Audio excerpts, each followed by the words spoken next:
अस्मद्गुरुभ्यो नमः। श्रीमते रामानुजाय नमः। श्री 1008 श्री स्वामी जी श्री सीतारामाचार्य जी महाराज के दिव्य प्रवचन, श्री प्रवचन संग्रह 15वां भाग, दिनांक 10 जुलाई 1945। कुंती जी उन महात्मा से कहती हैं कि भगवान कृष्ण तो पांडवों से कहते हैं कि द्वारका से कुछ मदद भेज देवे, तो ये पांडव कहते हैं कि हम ब्राह्मण थोड़े हैं कि नातेदारी से खावे। ऐसे दिमागदार है।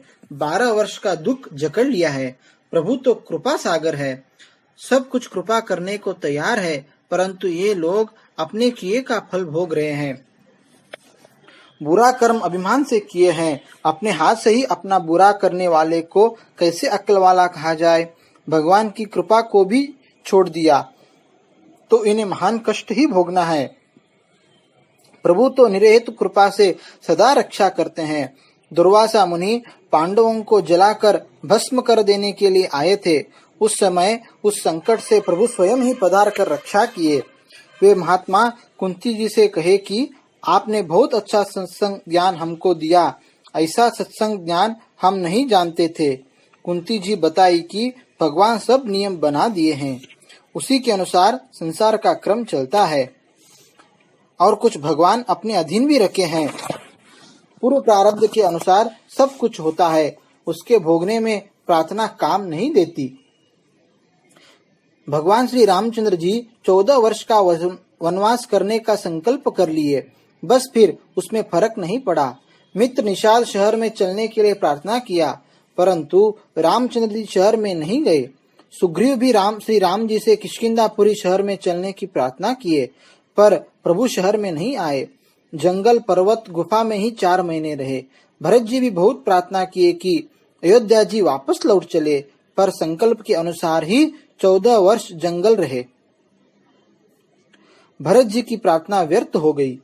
संकल्प जो हो चुका सो हो चुका। प्रभु सत्य संकल्प है। विभीषण जी ने भी प्रार्थना की कि लंका शहर में चलिए, तो उनकी प्रार्थना भी रद्द हो गई। महात्मा जी, पांडवों के लिए 12 वर्ष जंगल में दुख भोगने का संकल्प हो चुका। उतना समय तो बिताना ही पड़ेगा। रात पीछे दिन और दिन पीछे रात हुआ करती है। स्वरूप नाशक प्रार्थना क्यों करना।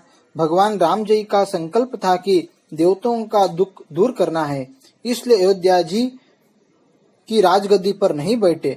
दशरथ जी राजगादी देने की तैयारी किए तो दशरथ जी का संकल्प व्यर्थ हो गया। आश्रित शरणागत वैष्णव कहलाना मजाक नहीं है, बहुत कठिन है। स्वरूप अपना सदा ही संभालना चाहिए।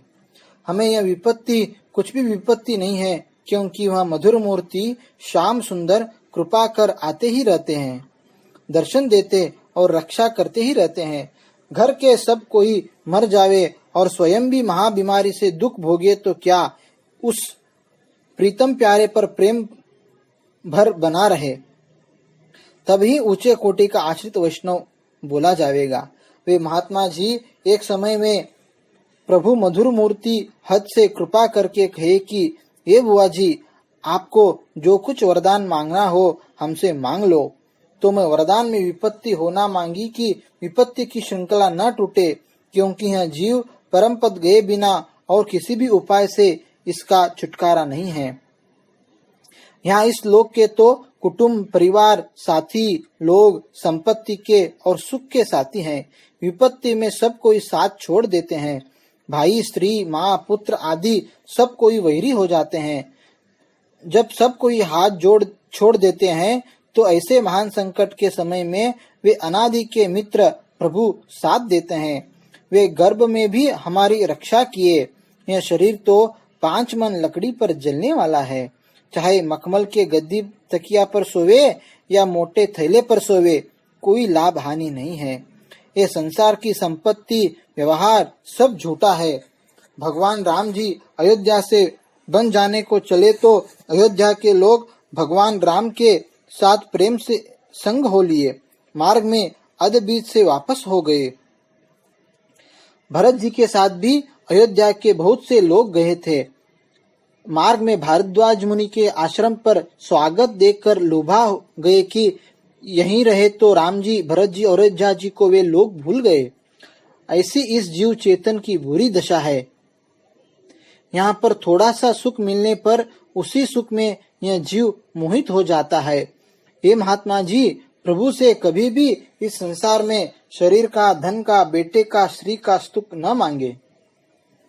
हमने इसीलिए प्रभु से विपत्ति मांगी है। इससे भगवान बहुत प्रसन्न है। आश्रितों को कष्ट होता है तो उस दुख को स्वरूप मानते हैं।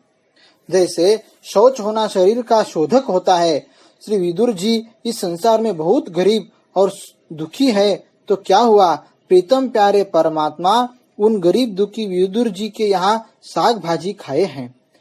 विदुर जी को दुर्योधन ने अपमान करके बहुत दुख दिया, परंतु श्री विदुर जी भगवान से कभी भी अपना दुख छुड़ाने की प्रार्थना नहीं किए, क्योंकि विदुर जी को अच्छा स्वरूप ज्ञान था। ये आत्मा को नित्य समझते थे और शरीर तथा संसार के मान अपमान को अनित्य समझते थे। अनित्य चीज के लिए भगवान से कुछ क्यों मांगना। मालपुआ खाने से भी और घास खाने से भी रक्त बनता है। सब सुख दुख का समय व्यतीत हो ही जाता है। एक बात यह है कि फांसी के समान दुख कांटा लगने मात्र से ही भोग लिया जाता है। इसलिए विदुर जी कहते हैं कि भगवान से कुछ न मांगे तो फिर भगवान से क्या मांगे। सच्चे गुरु भगवान इस प्रश्न का उत्तर देते हैं कि भगवान से भगवान को ही मांगे। भगवान के अतिरिक्त कोई भी चीज को उनसे न मांगना चाहिए। भगवान की कृपा से सदा ही याद रखे। यह सब सुनकर वे महात्मा जी कुंती माता जी के चरणों में गिरकर प्रार्थना किए कि आपने यह बहुत सच्चा ज्ञान मेरे को दिया। मैं भी अब भगवान से कभी भी कुछ नहीं मांगूंगा। लड़के को फोड़ा हो जाने पर लड़के का बाप उस फोड़े को डॉक्टर से चिरवाता है। उस पिता को कोई भी निर्दयी नहीं कह सकता। इसी प्रकार जो कुछ भी दुख हो वह भगवान की कृपा ही है, ऐसा समझना चाहिए।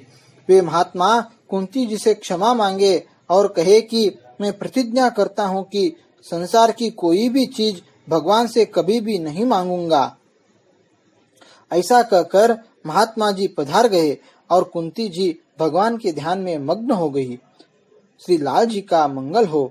जय हो। श्री प्रकट स्वरूप सरकार का मंगल हो। सायंकाल 4 बजे श्री वीर वैष्णव ठाकुर साहब गुलाब सिंह जी थानेदार साहब श्री चरणों में पधारे। श्री प्रकट स्वरूप सरकार प्रसन्नता पूर्वक दर्शन दिए और कृपा कटाक्ष बनाए। 2 घंटे तक दिव्य प्रसंग कहते रहे। भगवान की निरहित कृपा का प्रवाह, श्री निषाद राज जी का परम प्रेम भाव और विंध्य प्रदेश वासी मुनि ऋषि जनों के सामान्य भाव के प्रसंग में बहुत कहे। परम तत्व परमात्मा का वहाँ साक्षात होता है, जहाँ जगत के लोग ख्याल ही नहीं कर पाते। शिष्य को गुरुनिष्ठ होना चाहिए। ऐसे ईमानदार शिष्य के समक्ष प्रभु का साक्षात होता है। भूत प्रसिद्ध तीर्थ दिव्य देश बड़े मंदिरों में जहाँ जगत का बड़ा जमा और दूषित दृष्टिभाव रहता है, वहाँ प्रभु का विशेष अनुभव साक्षात्कार नहीं होता है। देखिए, महल में बहुत से खंबे रहते हैं, उन पर किसी का ध्यान नहीं पहुँचता है। ऐसी जगह पर श्री परम भागवत प्रहलाद जी भी प्रेम दृष्टि पड़ी तो वहीं पर प्रभु साक्षात प्रकट हुए। इसी तरह प्रभु का प्रागट्य होता है। वही बात यहाँ प्रकट है।